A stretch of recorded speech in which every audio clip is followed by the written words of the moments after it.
5 каналдын түз эфиринде 27 февралда Жогорку Кеңештин 7 чакырылышына Бишкек шаарындагы бир мандаттуу 2 округтан өтө турган кайра шайлоонун алкагындагы кезектеги теледебаттар башталууда. Саламатсыздарбы? Мен атым Гүлзат Иманова. Берүүбүз ататагдай эле 5 каналдын Facebook социалдык тармагындагы расмий баракчасынан дагы түз көрсөтүлүп жаткан эскерте кетейин. Бүгүн бизде болсо конокто Борбор калабыздагы номер 29 Сверлов шайлоо округу боюнча ат салышып жаткан талапкерлер чакырылган. Анда эмесе талапкерлер менен тааныштыра кетсем, Алканова Элнура Сайдырахмановна, саламатсызбы? Жана Алмамбетова Гулядиновна, саламатсызбы? Мындан сырткары ушул эле округтан ат салышып жаткан Бишимбаев Эдил Нурбекович, Курманов Ильяс Зайнединович жана Муртазалиев Абдурахман Хаджи Шамилевич аттуу талапкерлерибиз дагы бүгүн дебатка аянтчага чакырылган эле, бирок тилекке каршы бул талапкерлерибиз биздин дебатка келип бере алышкан жок. Анда урматтуу дебаттын катышуучулары, биз талкуубузду баштаардын алдында мен сиздерге кыскача эрежелер менен тааныштыра кетсем, бүгүн дебаттын алкагында сиздерге ар бириңиздерге 15 минут берилет. 15 минуттан биринчи 2 минутасы өзүңүздөрдү программаңыздарды көрөрмандарга, шайлоочуларыңыздарга тааныштырууга берилет. Андан кийин биз биринчи бөлүккө өтөбүз. Биринчи бөлүктүн алкагында 6 минутта каралган. Мында алып баруучудан 3 суроо болот. Андан кийин экинчи бөлүккө өтөбүз. Экинчи бөлүктө дагы сиздерде 6 минутта болот. Мында сиздер бири-бириңиздерге суроо берсеңиздер болот. Жана акыркы 1 минутта сөзүңүздөрдү жыйынтыктап кайрадан шайлоочуларыңыздарга кайрылууга берилет. И, уважаемые кандидаты и телезрители, давайте на официальном языке также вкратце повторю наши условия теледебатов. Сегодня каждому из вас будут предоставлены по 15 минут. Из них первые 2 минуты даются на приветственное слово. Далее мы начинаем первый раунд, где у вас в распоряжении будет 6 минут. Будет 3 вопроса от ведущего. Затем у нас начинается второй раунд. Также 6 минут у вас будет, где вы можете задавать вопросы друг другу. И в конце 1 минута дается на заключительное слово. Ответы вы можете давать как на официальном, так и на государственном языках. Урматтуу талапкерлер, биз дебатыбызды баштасак, мен башында айтып кеткендей, биринчи 2 минута кириш сөз. Элнура айым, сизден баштасак. Алдыңыздарда монитор турат, убактыңыздар канча калганын баамдап көзөмөлдөп турсаңыздар болот. Здравствуйте, дорогие избиратели, саламатсыздарбы? Мен атым Алканова Элнура Сайдырахмановна, жашым 29, бир баланын энеси болом. Мени буга чейин журналист катары таанылып иштеп жүргөнмүн. Эмне үчүн ушул кайра шайлоого катышып жатканын себеби, өзүңүздөр көргөндөй күзүндөгү шайлоодо ар бир 36 округдагы катышкан кандидаттардын 34 эркек кишилер жеңип чыккан болчу. Күзүндөгү катышууга бизге окшогон жаштарга, жаш жана өзгөчө айыл затка эч кандай мүмкүнчүлүк болгон жок жеңгени. Себеби ал жерде айрымча ушул мындай ресурска бай, күчтүү ушундай кишилер жеңип чыкты. Бирок ушул Свердлов жана Первомай 2 округдагы баарына каршы шайлаган биздин шайлоочулар, ошолор биздин жолубузду ачып берди деп эсептеймин. Себеби мына эми ушул 2 округда күчтүү айымдар катышып, кандидат болуп, азыр ушул бир 20 күн бою үгүт иштерин жүргүзүүдө. Ошол үчүн мени колдоп бериңиздер. Жашмын, эмгегим эңге сиңсин деп чоң алдыга максатымды коюп, бир гана депутат эмес, мен саясатчы болгон чоң максатымды коюп, элиме кызматым кыламын деп чоң өзүмдүн системалык реформалоо программамды сунуштап, ушул бүгүнкү күндө дебатка катышууга келдим. Чоң рахмат, Гулядиновна. Кутман кеч Бишкек, кутман кеч шаар тургундары. Өзүңүздөр билгендей, ушул абдан чоң өзгөрүүлөр болуп жатат Кыргызстанда. Биринчиден ушул кайрадан бирдик мандаттан кайрадан шайлоо болуп атат. Анан мүмкүнчүлүктөр кайрадан кеңейип жатат. Абдан чоң ыраазычылык ушул биздин өкмөткө, биздин конституцияга, биздин президентке. Анткени ар бирибизге бирдей мүмкүнчүлүктөр түзүлүп жатат. Шайлоого катышып аткан бир эле себебим бар. 50 жашка чыктым. Толук кандуу тажрыйбам бар, шаардын маселесин абдан жакшы түшүнөм. Байкайсыздарбы, 30 жылдын ичинде биздин башкы калабызды бир дагы Жогорку Кеңештеги депутат алып чыгып коргоп койгон жок. Баары тең чоң маселе, баары тең саясат менен алек. Баягы 91 жылы, 89 жылы, 92 жылы башталган жумуштарды бирөөсү дагы аягына чыгарган жок, бирөөсү дагы муниципалитетке, мэрияга, шаар тургундарына бир дагы жардам беришкен жок. Элестетип койсоңуздар, мына быйылкы шаардын бюджетинде биздин жаңы конуштарга жалгыз 150 миллион сом бөлүнүптүр. Бул эмне деген эми шылдың деген болуп саналат деп ойлойм да. Анткени 47 жаңы конуш. Ошондо канча адам жашайт. Ошолорго 100 миллион сом мындай ыргыткандай кылып бөлүнүп койду да.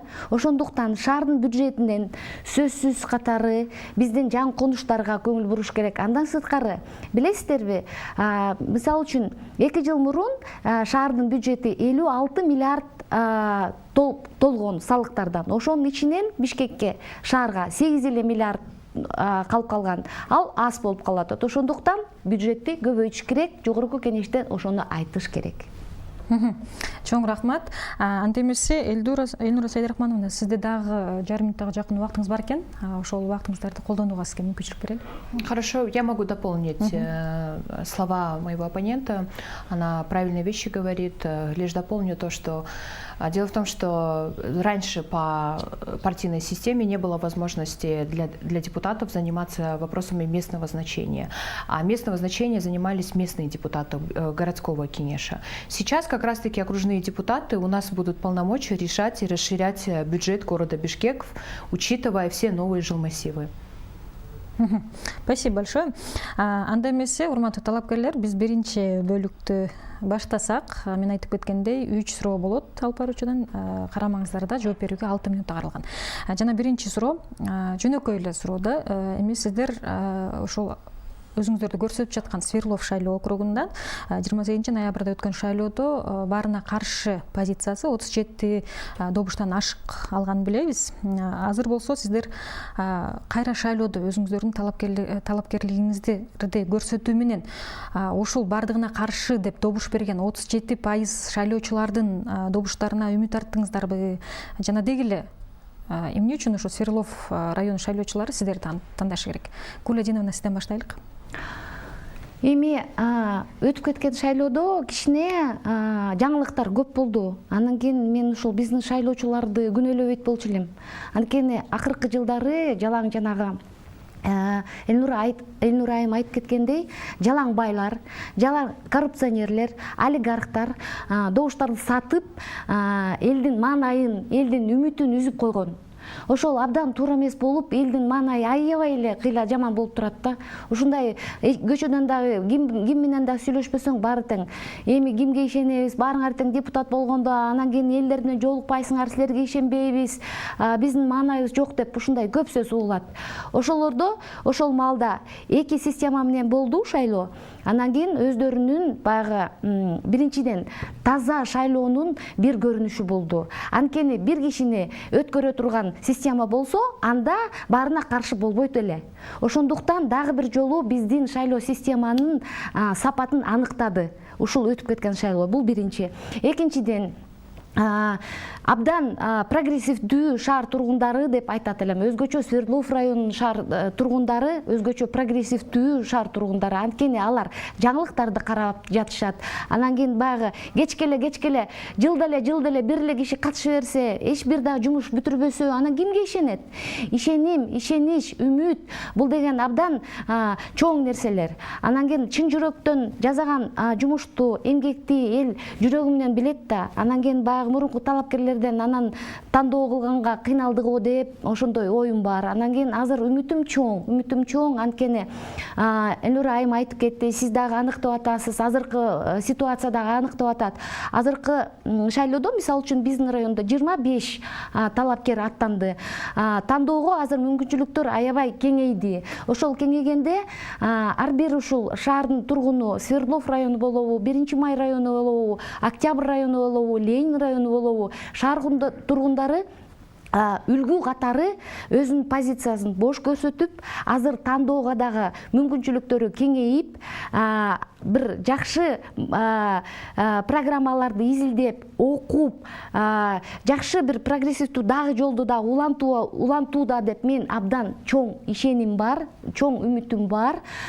Ошондуктан ушул эфирден пайдаланып айтып кетет элем, сиздер азыркы соц тармактарды кичине бирден болсо дагы барактап карап көрүңүздөр. Ушул биздин дебатты дагы байкап бир жолу көрөсүздөрбү, эки жолу көрөсүздөрбү, ар бирөөбүздү сиздер билесиздер. Белгисиз эч кимге таанымал 3-4 эле жаш балдар бар. Алар менен дагы сүйлөшүп көрдүк. Алар болсо тажрыйба алалык деп келдик деп эле ачыгын айтып атат. Мисалы үчүн бүгүн дагы дебатка катышкан жок. Бул дагы бир көрүнүш болду.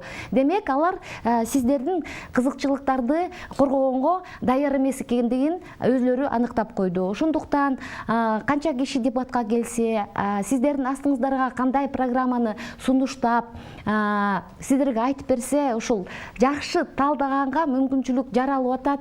Эми колуңуздарды жүрөккө коюп, программаны абдан жакшылап окуп, талдап, тандап туруп, анан кийин 27 февралда сөзсүз келиңиздер. Жанагындай каршы кылганда кайра дагы шайлоо болот, кайра баягыдай эле акчалар, каражат, мамлекеттик каражат сарпталат, үнөмдөшүбүз керек. Мына бүгүн дагы жаңы мыйзам сунуштады биздин президент Садыр Жапаров айтып атат, мына керек болсо тойлордо да кыскарткыла деп. Биз дагы ойлоп атабыз, ушул ар бирөөбүздөн баштап ушундай кайра кайталаган иштерди алып барсак, аныктоо, талдоо жумуштарды дагы тең жоопкерчилик менен алып барсак деген бир үмүтүм бар. Жоң рахмат. Элнур айым, мамлекеттик тилде же расмий тилде жооп берсеңиздер болот. Жана расмий тилде дагы кайталап койсом суроомду. На выборах от 28 ноября в Свердловском округе, от которого вы сейчас баллотируетесь, мы все знаем, что выиграла оппозиция против всех с 37% голосов. Выдвигая свою кандидатуру на повторных выборах, вы надеетесь на голоса этих 37% избирателей, и почему они должны выбрать именно вас?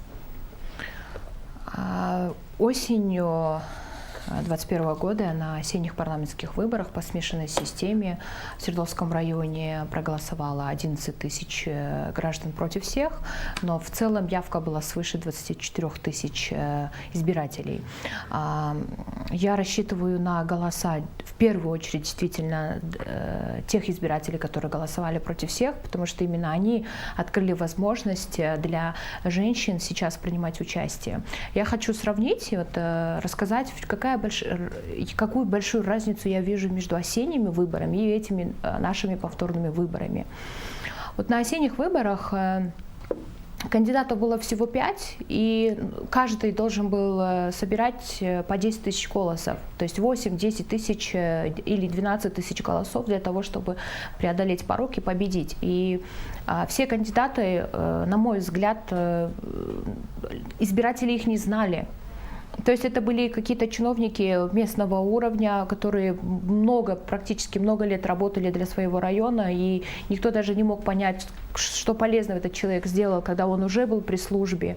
И первый фактор вот сыграл это то, что вот люди не знали, кто они. Второе, получается, если знали, то не могли понять, что они хорошего сделали для своих избирателей. А сейчас кандидатов 25, и заметьте, что 20 из них это мужчины, остальные женщины. И самые яркие, у кого вообще предвыборная программа яркая, кто вообще ходит по дворам, агитирует, встречается с людьми, рассказывает о насущных проблемах, кто хорошо прописал свою программу. И вот посмотрите сейчас на явку именно на дебатах. Пришли только 2 женщины, 3 мужчин, которые должны были вместе с нами участвовать, они просто не явились. Я очень надеюсь, что обратят внимание избирателя на этот процесс, потому что эти кандидаты, которые даже не нашли время прийти сюда, вряд ли они будут находить время, чтобы качественно использовать свое время в парламенте, качественно использовать не только трибуну, но также участие, полноценное участие требуется в написаниях законопроектов, поддержке каких-либо других законопроектов своих коллег. И игнорирование такого масштаба вот мероприятий, дебаты, когда сюда выделяются средства, столько человек, вот этот телеканал ночами не спит, до часу ночи работает, и игнорировать людской труд, с этого все начинается. С этого все начинается. Вот сколько труда вложено было, Центр избирком целый работает для того, чтобы по этим 2 округам прошли депутаты, но игнорировать эти процессы и потом еще и жаловаться, что избиратели игнорируют, что явка очень низкая, потому что 102-105 тысяч избирателей в Свердловском округе, а на явке всего лишь 20 с чем-то тысяч, это тоже полное игнорирование избирательного процесса. Почему это все происходит? А потому что доверие падает. Доверие падает не только к чиновникам, в первую очередь доверие упало в целом институту парламента. Нету больше парламент, нынешний состав вообще и прошлые созывы, они больше не могут вообще даже претендовать, они на нет зачеркнули вот этот имидж легендарного парламента, нету прежнего блеска, нету прежних дебатов, нету споров, нету хороших каких-то инициатив, например, ничего последние 2 созыва, например, я сама как журналист мониторила, смотрела, не было ничего яркого, ничего хорошего для населения сделала. А почему? Потому что женщин в парламенте очень мало. Вот 36 мандатов по одномандатным округам, 34 все мужчины прошли. Благодаря сейчас вот этим 2 округам, где против всех проголосовали, сейчас большой шанс набрать 6 тысяч голосов и победить. Женщина может действительно здесь победить. И в Первомайском, и в Свердловском районе. Я хочу сказать, что вот за нас должны голосовать не только женщины, но и мужчины, которым не все равно на свою страну, потому что женщины, если они сегодня женщины везде, женщина на кухне, женщина ухаживает, воспитывает детей, женщина наливает чай старшему поколению, ухаживает за ними, женщина сегодня на работе. Где нету женщины? В политике. В политике нас мало. Но я думаю, что за 30 лет столько вот мы экономически тоже делаем свой вклад, двигаем свою страну. И я думаю, что мы заслужили, чтобы наши мужчины сегодня именно женщин поддержали, чтобы наше количество росло и не только в парламенте, да и вообще в целом в госуправлении. Спасибо большое. Анда, экинчи. Можете добавить, конечно, Гуредину, только у меня еще 2 вопроса есть, но времени у вас, да, мало осталось, к сожалению. Анда экинчи суроом өтсөм. Өткөн жылы өткөн референдумдун негизинде жогорку кеңештин ыйгарым укуктары кыйла кыскарганын биз бардыгыбыз билебиз. Анан ушундай суроо бергим келип жатат да, сиздер 1 мандаттуу округтан бара жаткандан кийин, эгер Кудай буйруп эл өкүлү болуп калсаңыздар, ушу 1 мандаттуу округтан барган депутаттардын парламенттеги миссиясы жөнүндө сурагым келип жатат да, жоопкерчилиги көбүрөөк. Ал эми ошол шайлоо алдындагы программаңыздарда берген убаданы аткарууга мүмкүнчүлүгүңүздөр аз болуп калбайбы? Ушул боюнча кандай карайсыздар деген суроо бергим келип жатат да. Жок, эч качан, анткени бул мыйзам жаратуу биздин бөлүмүбүз. Ошондуктан азыркы учурда шайлоонун астында анализдеп көргөндө 17 мыйзамга өзгөртүү киргизиш керек. Жаңы конституция боюнча эч бир мындай тоскоон эчтеке болгон жок. Ошондо азыркы учурдагы депутат, жогорку кеңештин депутаты, ошол ар бир мыйзам мурундагы кандай кабыл алса, азыр кандай кабыл алса, ошол өзүнүн жумушун так аткарганга азыр мүмкүнчүлүктөрү толук кандуу эле бар. Эми мыйзам чыгаруу бул деген оюнчук эмес. Бир мыйзам менен баарыбыз тең иштейбиз. Мыйзамдын астындагы жанагы нормативдик НПА деп коет. Ошол НПАларды деле кадимкидей кайрадан тазалаш керек. Жумуш абдан көп. Анан кийин кыскарды же болбосо кеңейди деп айткандан мен алыс элемин. Анткени азыркы тапта дагы жумуш абдан көп.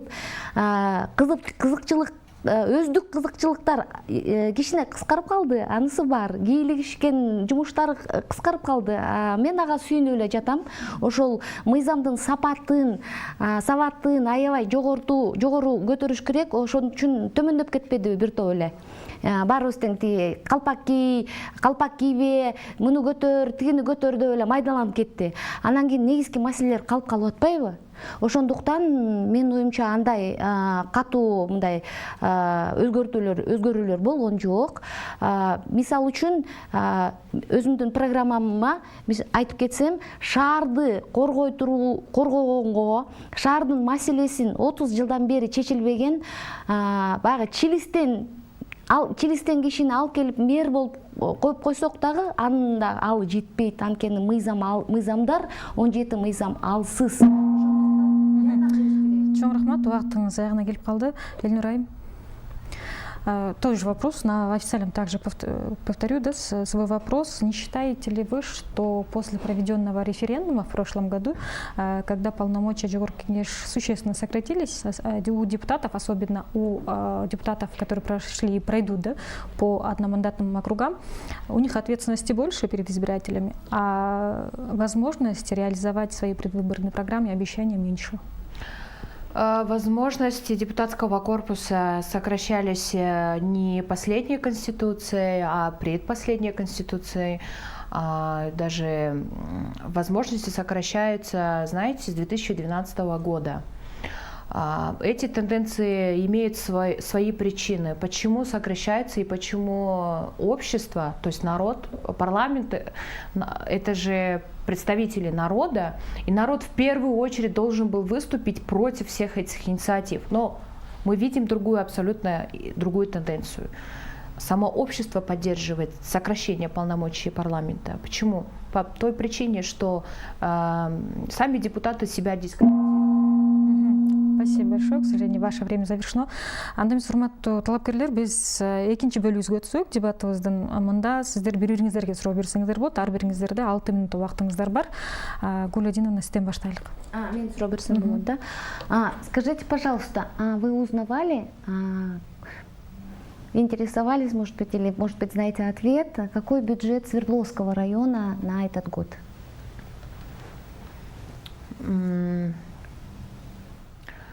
Бюджет Свердловского района, я конкретную цифру еще не уточняла, но я знаю то, что какой бы бюджет не выделяли бы ни Свердловскому, ни другим округам, этих денег не будет достаточно. Почему? Объясняю. Вот с 93-го года или с 94-го года до сих пор норма, она не изменилась. То есть какое население было города 90-е годы и какое население города сейчас. Но при этом эта норма не менялась. Все налоговые отчисления, которые собирает местный бюджет, бишкекский бюджет, он по закону обязан более 50% распределять и в республиканский бюджет. И здесь из года в год все депутаты городского Кеңеша вместе с мэром, они не могли, например, многие вопросы своевременно решать, потому что они могли распоряжаться только остатком. Сколько денег остается в местном бюджете, они уже просто занимались распределением и первоочередно пытались, например, если они с этой стороны один вопрос решают, то там какой-то второй вопрос оставался, да, отставал очень сильно. Вот именно окружные депутаты, например, 4 округа с Бишкека, 4 депутата теперь должны будут заниматься именно изменить этот нормативно-правовые акты, все. Для чего? Потому что надо учесть внутреннюю миграцию. Уже более 20 жилых массивов находятся на территории Свердловского района. И внутренняя миграция не учитывается. Ежегодно, ежемесячно население растет, но бюджет, например, остается прежним, который был распределен в 90-е годы. В первую очередь я считаю то, что вот депутат, который будет избираться с этого округа, да и также с других 3 округов, они должны объединиться и должны поменять эту норму. И только именно депутат парламента может влиять на и перед правительством защитить именно интересы города для того, чтобы хотя бы, например, 70% или 60%, например, бюджетообразующих, например, денег за счет налогоплательщиков нужно оставлять городу. И тогда, например, свободные деньги появятся для города, и тогда уже будут возможности, например, целенаправленно распределять и своеочередно решать какие-то проблемы местного значения. Спасибо большое. Гулядиновна, если вы желаете, вы можете дать свой комментарий на этот же свой вопрос. Просто хотела дополнить, что бюджет на этот год планируется на Свердловский район потратить 1 344 000 000 сомов. И в Свердловском районе не 20, а 14 жилмассивов. Спасибо. Эльнура Айым, ваш вопрос. Меня интересуют вопросы экологии. Что можно сделать для того, чтобы следующую зиму уже, например, понизить хотя бы уровень астмы? У нас начинающая астма среди детей, среди взрослых. Уже все ходят, например, уже покупают небулайзеры. Эта тенденция, она абсолютно не практична. То есть это ноу-хау для города. То есть в отрицательном смысле ноу-хау. Что мы будем делать со смогом? Спасибо. Идя к дебатам, успела посетить Шаркану, где как раз обсуждалась загазованность города, в котором приняли участие городские экологи, активисты, участвовал вице-мэр по вопросам ЖКХ. И также присутствовали сотрудники Министерства транспорта и Управления охраны окружающей среды по городу Бишкеку. И вместе мы, конечно, во-первых, нужны системные мероприятия. Программа просто четкая и системная. Как минимум перевести общественный транспорт на газ. Они обозначили программу. Оказывается, скоро сейчас будет закупка по проекту АБР, и будут покупаться только электрические автобусы. Это первое. Мера, которую можно предложить. Вторая мера однозначно, нам нужно полностью газифицировать все жилмассивы, потому что стоимость угля на сегодняшний день составляет по льготной цене 3,5 тысячи сомов, но население продолжает покупать по 5 тысяч сомов. Например, в нашем Свердловском районе есть очень серьезная проблема золоотвала. В районе жилмассива Бакаята до сих пор не решен вопрос золоотвалов. Это тоже влияет на экологию. Соответственно, газифицировать все жилмассивы это тоже решает. Третий вопрос, все-таки нужен очень серьезный контроль над сжиганием ветоши, мусора, резины, потому что в каждом жилмассиве почти что на каждой улице находятся самодельные подпольные швейные цеха, где сжигаются тряпки. Это тоже влияет. Четвертый пункт, который срочно необходимо решить, надо все-таки до конца достроить новый санитарный полигон, потому что он дымит постоянно, увеличивает вот это количество веществ, отравляющих веществ в воздух. Также необходимо однозначно увеличить мобильность города для того, чтобы люди могли пересесть на общественный транспорт, другой, который будет новый закупаться. Второе, пользоваться не машинами, а велосипедами, самокатами. И также, конечно, необходимо решать принципиально вопрос с ботаническим садом, потому что ирригационная система ботанического сада просто находится в плачевном состоянии. Зарплаты сотрудников ботанического сада просто унизительные, потому что это легкие. Также по нашему Свердловскому району очень серьезно стоит вопрос по расширению и очистке нижней части Карагачевой рощи, потому что часть рощи она была немножко захвачена, застройка произведена, но тем не менее за Абатсад мы очень надеемся, будем вместе продолжать борьбу для того, чтобы легкие нашего города были очищены, хотя бы увеличением количества зеленых деревьев. К сожалению, на балансе зеленхоза находится порядка только 220 тысяч деревьев. Очень хочется, чтобы было наоборот, да? Деревьев было 10 деревьев на одного человека, а сейчас, к сожалению, одно дерево на 200 человек. Это крайне мало. И ужесточить контроль по техническому осмотру автомобилей, которые все-таки увеличивают количество вредных веществ в воздухе. Спасибо. Чоң рахмат, урматтуу талапкерлер. Мониторду карасак, убактыңыздардагы жетишерлик бар. Негизи бул бөлүктүн алкагында аркылуу бир нече суроо берип, талкуу жүргүзүлөт деген маанидеги бөлүк да. Анткени талапкерлер 5 чакырылган, бирок тилекке каршылардын ичинен экөөңүздөр гана келип бердиңиздер. Ал эми бул убакыттын калганы сиздерге мыйзам тарабынан бекитилген убакыт. Андыктан сиздерге берелик бул убакытты. Эгер кааласаңыздар, суроо берсеңиздер болот. Же болбосо жок, бирибизге сурообуз жок десеңиздер, мүмкүн буга чейинки берилген кандайдыр бир суроого жооп бере албай калдыңыздар, толук бере албай калдыңыздар. Позицияңыздарды бекемдеп, жооп бере албай калган пикирлериңизди угуу үчүн сиздерге берелик. Гуляем сізден баштайлық. Очень хотелось бы принципиально добавить вопрос, очень правильный вопрос, который задаете вы по состоянию экологического состояния, по экологической обстановке. Знаете, экология начинается не с какой-то там обязательного документа или концепции правительства. Экология начинается с каждого из нас. Нам необходимо с каждого начинать элементарно сортировать дома мусор. Пластиковые бутылки отдельно, органические отходы отдельно. Потом у нас уже появились пункты, появились очень замечательные, хорошие ребята. Есть движение Big Green, которое собирает на свои вот эти вот бутылки металлические, они собирают пластиковые бутылки и потом их уже превращают во вторичное сырье. У нас есть порядка 10 компаний, очень маленьких компаний, которые перерабатывают пластик. Очень хотелось бы призвать наших горожан хотя бы начать с этого, потому что это так мало, что каждый из нас может сделать, но это очень серьезный вклад, который должен из года в год нарастать. Пластик отделить от мусора и сдавать в пункты приема пластика. Второй момент, который все упускают, который до сих пор не решен, у нас нет места сбора использованных батареек. Это серьезное упущение проекта по управлению ТБО, который реализуется сейчас муниципалитетом. Но это тоже в руках. Хочется обратиться к нашим бизнесменам. Вот мы дома все используем батарейки, пульты, часы и так далее. Мы все выбрасываем мусор. Но на самом деле это очень опасный мусор, который тоже вредит нашей экологии. Это мелочь. Но, как говорят немцы, черт сидит в деталях. Очень хотелось бы призвать бизнесменов активнее подключаться к каким-то инициативам и организовать по городу пункты по приему использованных батареек. Третий необходимый пункт, который очень хотелось бы подчеркнуть по вопросам экологии.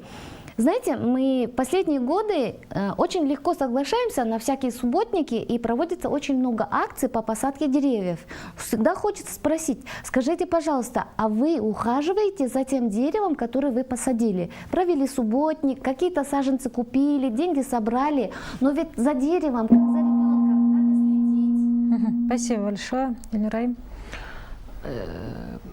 Гулядиновна, сиз айткан сөздөргө мен толук менен кошулуп кетет элем. Сиз проблеманы бир тарабын азыр чагылдырдыңыз. Биздин ушул жарандардын жагынан кандай жоопкерчилик бизде дагы бар экенин ушул эске салып айтып берди. Бирок бизде, мен айта кетсем, мамлекет жактан дагы жоопкерчилик өтө чоң. Мамлекеттин жоопкерчилиги жеке ушул жарандардын дагы бийик турат деп, жоопкерчилигинен бийик турат деп ишенем. Себеби азыр мисалы биз ушу экология маселесин айтып жатканда биз газификация маселесин көтөрдүк. 2014-жылы мурдагы ошол бийликтин башчысы Кыргыз газды $1 сатып жиберген. Ошондо сатып жибергенде кандай убадалар болгон эле? Ошондо Бишкек шаар эмес, Бишкек шаарынын айланында чөйрөсүндө турган жыжыл массивдер эмес, региондор боюнча газификация болот деп убадасы менен өткөргөн болчу. Мына эми андан бери 8 жылдан ашты. Бизде шаардын ичиндеги кээ бир кичинекей жыл массивдер газификациялоо иштери жүргүзүлдү. Бирок андан сырткары чоңдогон, мисалы, чоң ири жыл массивдер газ эмес. Андан сырткары суусу дагы жок дагы мындай жерлер бар. Общественный транспорт өтпөгөн Акбатада мисалы бир дагы маршрутка ичинде жүрбөйт.